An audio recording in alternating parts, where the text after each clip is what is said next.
Un podcast ici. Sous la violence de la gifle, Betty roule sur le sol. Pourquoi crier? D'ailleurs, qui l'entendrait? Les fenêtres de son appartement new-yorkais sont hermétiquement closes. Et puis, à quoi bon affoler davantage ses filles? Car toutes deux assistent à la scène. Sophia, son bébé qui fait ses premiers pas, et Kim, 4 ans, qui s'est pétrifié comme une statue au milieu du salon. L'homme agrippe les fillettes. À travers le voile visqueux qui lui emporte le visage, Betty distingue des formes qui s'éloignent. Une silhouette encombrée d'un nourrisson et à ses côtés, une petite ombre qui se débat. Au prix d'un effort dont elle ne se serait jamais crue capable, elle se redresse, se rue sur l'homme et lui arrache le bébé des bras. La porte de l'ascenseur claque. La minuterie s'éteint. À cet instant, Betty Gorza réalise avec horreur qu'on vient de lui voler sa fille aînée. Ameutée par les hurlements des enfants, des voisins accourent et appellent une ambulance et la police. « Connaissez-vous celui qui vous a frappé et qui a enlevé votre enfant ?» demande un enquêteur, alors que Betty reprend des forces dans une chambre d'hôpital. « C'est Manuel Corza, mon mari. Nos relations n'ont pas cessé de se dégrader.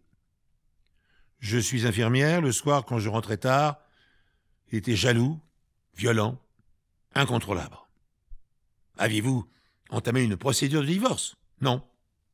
Nous sommes catholiques. » Le policier empoche son calepin comme si l'affaire était réglée. « Votre mari est le père légitime de l'enfant. Il ne peut donc être accusé de kidnapping. Juste poursuivi pour coups et blessures. Portez plainte.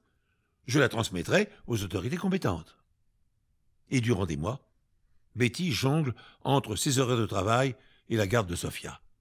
Elle trouve encore le temps de mobiliser ses amis pour constituer un comité de soutien et créer un site sur Internet.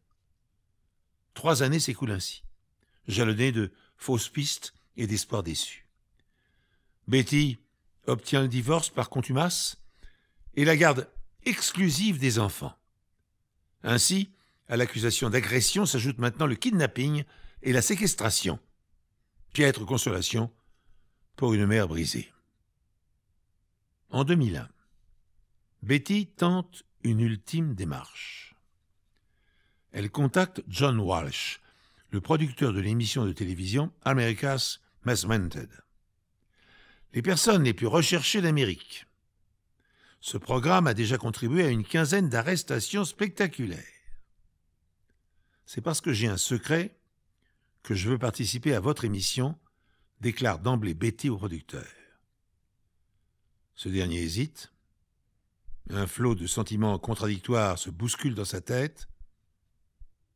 Un secret? J'en ai un, moi aussi, figurez-vous. Alors, faisons un marché.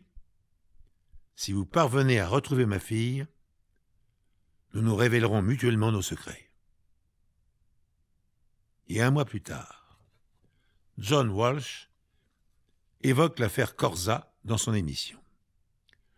Le Standard est bientôt saturé d'appels. La majorité des téléspectateurs croient avoir identifié le kidnappeur non loin de la frontière canadienne. En fin de soirée, 2 policiers repèrent une vieille Pontiac dans laquelle une fillette dort sur la banquette arrière sans avoir attaché sa ceinture. Tandis que le chauffeur actionne le gyrophare, son collègue fait une recherche d'identification sur l'ordinateur de bord.